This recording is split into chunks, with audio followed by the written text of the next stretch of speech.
Okay everyone, we're officially 2 weeks away from the release of 9th edition Warhammer 40k.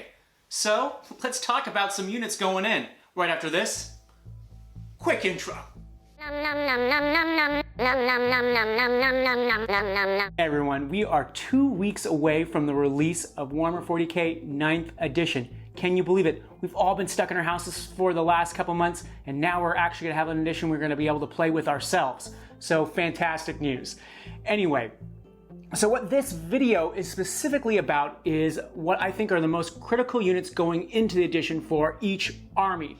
Now, the reason why I'm having this video now is because Games Workshop is going to be giving us all the points values. Well, not Games Workshop, leakers are going to give us all the points values as everyone gets their advanced copies of Chapter Approved this weekend. We should be able to see people leaking points values for every army. We already got Space Marines, but we should start seeing everyone else's army get their points value. So depending on how that goes, and Games Workshop is on the record, they are raising points across the board for a majority of units. So depending on what Games Workshop does for each of these units will determine if your army's good, bad, mediocre, or where it stands, or if it's going to have to just wait for a new codex to be reliable. So without much further ado, let's jump right into the first unit.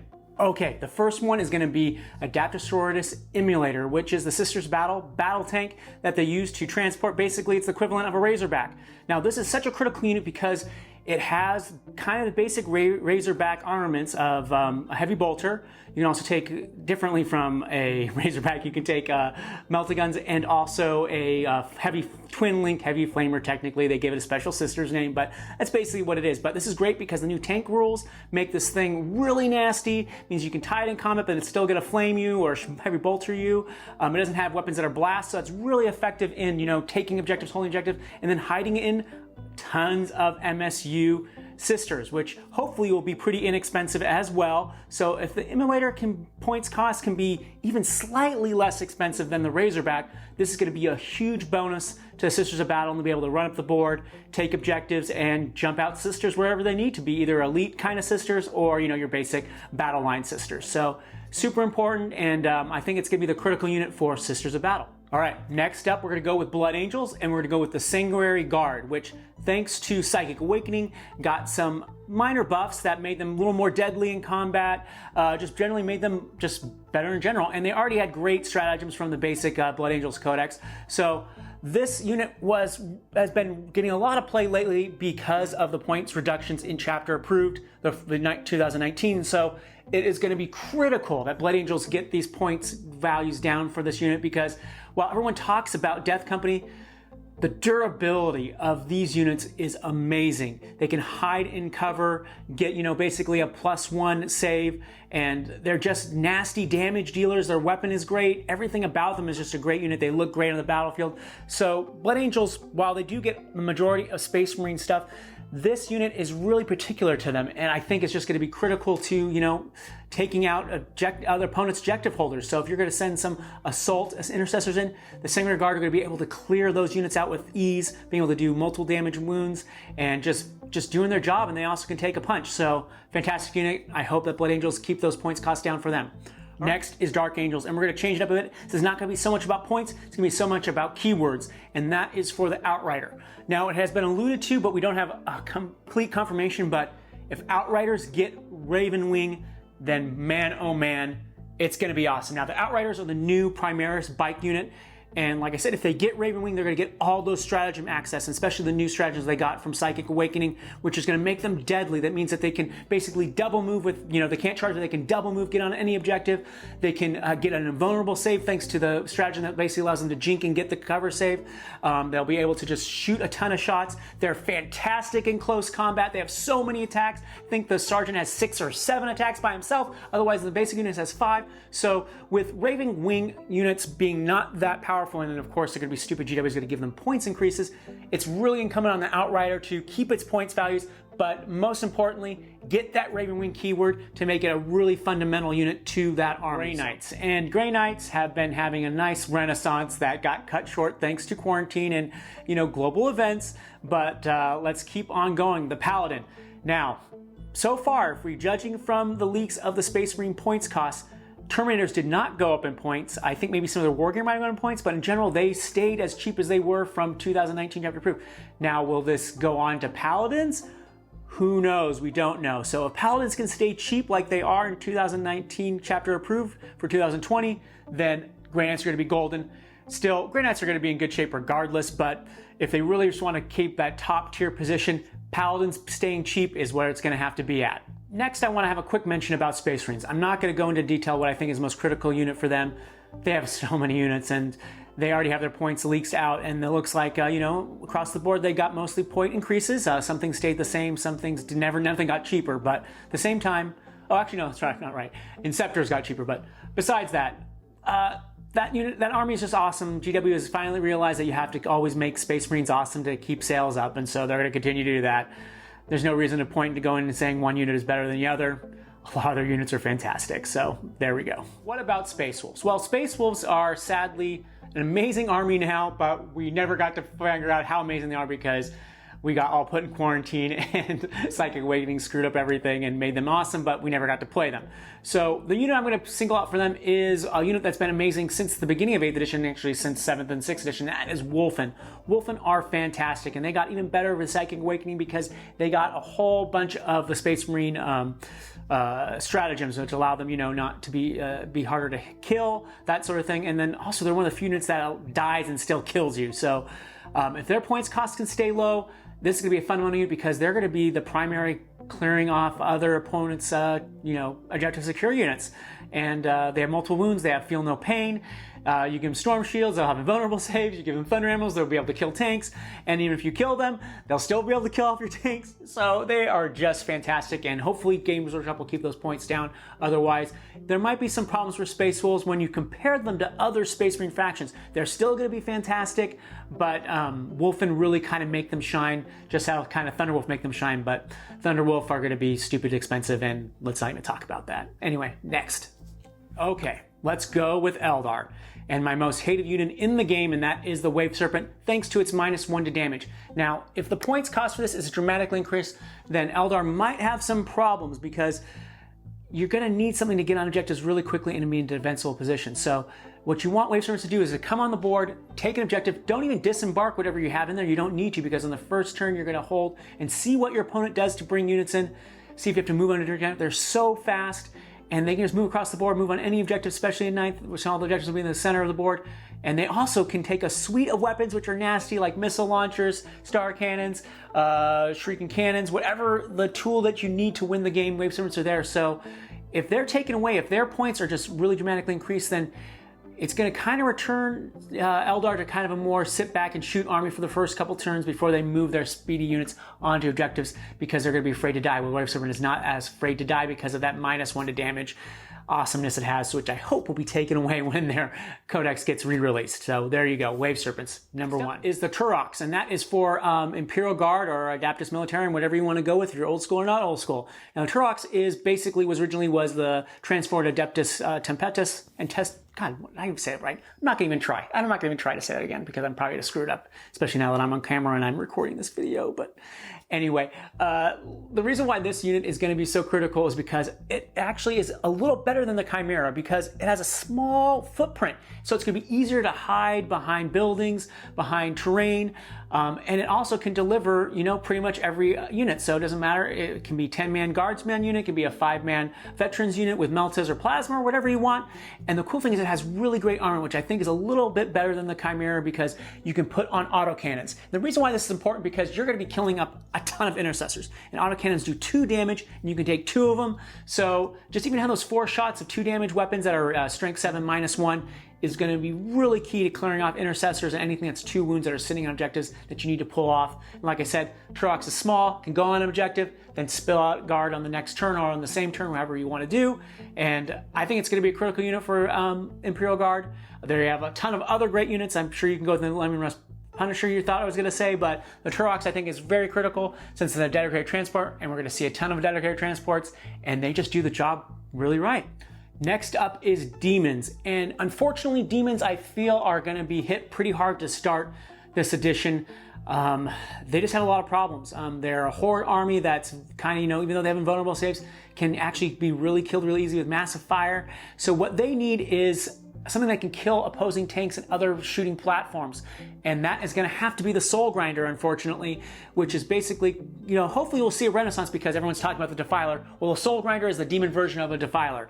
And they can shoot a lot, and thanks to them being vehicles, they're going to have all the vehicle rules, so it makes them nasty in close combat. They can shoot into close combat. They have a blast weapon, so they can blast off hordes, opposing hordes. So if their points value is down, then this gives demon players, any demon army, and that's the best part, is that they can be any faction within demons, gives them a tool in which to remove opposing weapon platforms before their units get into charge range or whatever other demon spell shenanigans they're going to do. So hopefully Soul Grinder will be cheaper than we expect, because that'll be such a nice tool for demons to use to kind of bring them to an even playing field, because like I said, I think they're going to be pretty crappy going into 9th edition to at least start.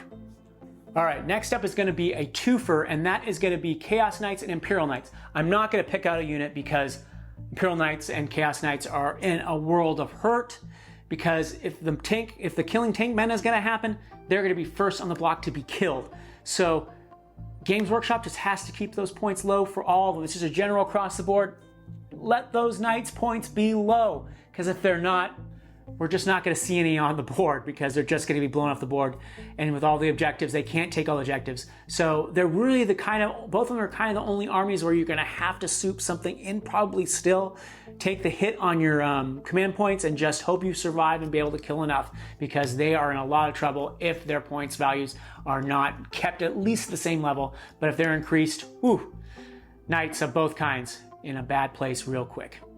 Okay, the next one is continuing a theme, and that is Dark Eldar, and that is the Venom. The Venom is one of the best transports in the game. It's always been since its release. Has an invulnerable save. It's small, it's sleek, you can hide it. It has great, horde shooting potential, because with all the two twin splinter cannons, they can deliver, fusion blast, or whatever the equivalent of fusion blaster is for Dark Eldar.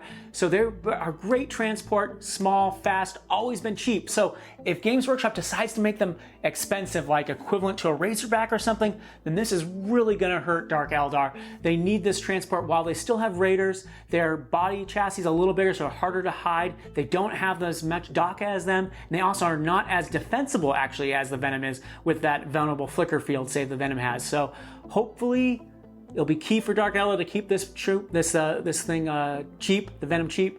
So hopefully that will happen, but we'll have to wait and see. All right, Chaos Space Marines. Now, I'm just going to say I'm a little biased here on this one, and I'm just going to keep on saying until Games Workshop makes it true, and that is the basic Chaos Space Marine. Make it cheap. If the game is going to be MSU, this unit needs to be cheap, especially with all the penalties that Chaos Space Marines have gotten with not being able to soup as well internally within their own factions. They need the Chaos Space Marine to be cheap. Now, we got the leak for the Tactical Marine, and it got up in points. I think it's 15 points. So hopefully they will make the Chaos Space Marine, to 13 or 14 points at most. This unit is critical to this army. It needs to be kept cheap so people can play it, because like as I've been saying, hordes suck. And if you bring out cultists, they're just going to get killed within one shot from pretty much anything. So Chaos Space Marines need to stay cheap. They're the most important unit for this army to stay cheap, so they can have objective secure units on the down, cheap, low. So there you go. Okay, next, Death Guard. And I'm really excited about this army because I kind of got a little side gig of building them, and I was really torn. Do I want Plague Marines or do I want Death Guard Terminators for 9th edition? And while you do want both, Death Guard Terminators are going to be super critical because they're so nasty. They've been nasty in 8th edition. They're going to continue to be nasty, and thanks to Plague Companies, are even grosser. They got ability to shoot more with the stratagem from that book. They got the ability to have their Disgusting Resilient be nastier. They've got a ability to take less damage. They got the ability to deal more damage. Death Guard Terminators across the board are just one of the best units in the game, and they just got better with Psychic Awakening, and I think in 9th edition they're just going to hold, like I said, hold the objective. You can't take them off. They're going to come and kill you. You can't kill them, and fantastic. To go along with Death Guard, we have to talk about Thousand Suns, and this time I'm going with Rubric Marines over the Scarab Terminators. And that is the main reason why is one thing, and that is because they get the stratagem to allow them to basically infiltrate up the board. So you can have a block of 20 Rubric Marines if you really want to and have them stringed on a couple of objectives. Maybe not because of new currency rules, but close to being stringed on new objectives. And they're really tough to kill. They got some Psychic Awakening bonuses to make them harder to kill. You can cast a bunch of spells on them. They're just really freaking good, and especially if you go first, you're just going to deliver a whole lot of pain from their bolters. They can kill Marines like nobody's business. They can kill basically anything with light armor like nobody's business. They're a fantastic unit, and they made better with Psychic Awakening. So if their points are cheap, like they've been sort of cheap with the last chapter proof, so please, GW, just keep them cheap. Especially all these kind of, Space Marine equivalent units that have 1 wound. You have to make them cheap in the face of Intercessors which have 2 wounds. So GW, if you're hearing me, I know the books are already print, but please, let's hope that they are cheap because it's going to make 1,000 cents 1,000 times better than they are going to be going into 9th edition things. All right, what I want to talk about next is Genestealer Cult, and I'm going to kind of bundle this up as I was kind of talking about Imperial Knights and Chaos Knights, and that they're kind of screwed. I mean, they do get all the infiltration, and that is good, but if their characters across the board are really up in price, then they are going to be sunk as an army. They rely so heavily on characters. And if they can't take characters for cheap in order to take their other cheap units in multiples and spam them, then it's going to be really bad news for Genestealer Cult. So let's hope that the GW keeps all their characters' points down so that they can be really competitive. Otherwise, they're going to be a struggle on, basically picking what do you think is going to be good for this matchup versus not this matchup? What is going to be a good generalist, not a good generalist? So hopefully the character points will be down so Genestealers can stay competitive. All right, let's get to Harlequins. Harlequins, it just comes down to Skyweavers. If they're cheap, then Harlequins are going to be in to win it. Of course, the troop has to stay cheap because that's going to be your main battle line objective security unit, but the Skyweavers are really key because if we do get the legendary tank meta that's coming, Skyweavers can deliver the pain. They can kill off any tank instantly. They can kill off multiple tanks pretty much at will in one volley. And then in close combat, they're just as deadly if you give them the right proper buffs, the right proper, basically chapter tactics. So Skyweavers, it's basically the most critical army, especially for an army that has very few units to choose from anyway.